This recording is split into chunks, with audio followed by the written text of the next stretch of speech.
Hello, সালামু sir. Sir colonel Rajib বলছি sir. Rehan আপা একটু কথা বলতো sir, over to her sir. কে? রেহান আপা। রেহান আপা, জি স্যার। আসসালামু আলাইকুম ভাইয়া। হ্যাঁ ভাই সালাম।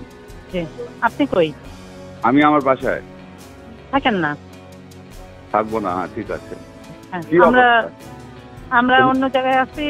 আমরা মানে ববি টিউলিপকে কনভিন্স করছে তো ফোন না করতে পারলেও আল্লাহ যদি বাঁচায় রাখে কথা হবে।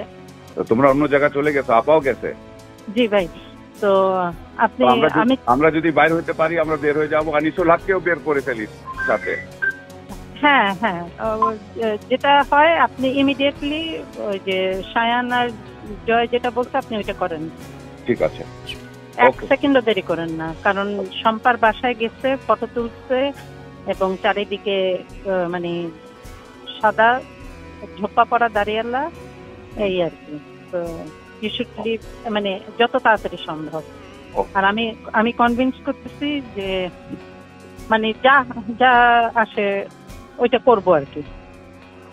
এখানে একদম থাকা সেফ না। আচ্ছা ঠিক আছে, তাহলে ও কি বলবে? মার্শাল ল ডিক্লেয়ার করতেছে না সে?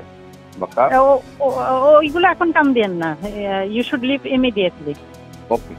ওকে, মানে দোয়া করেন। ঠিক আছে। আসসালামু আলাইকুম।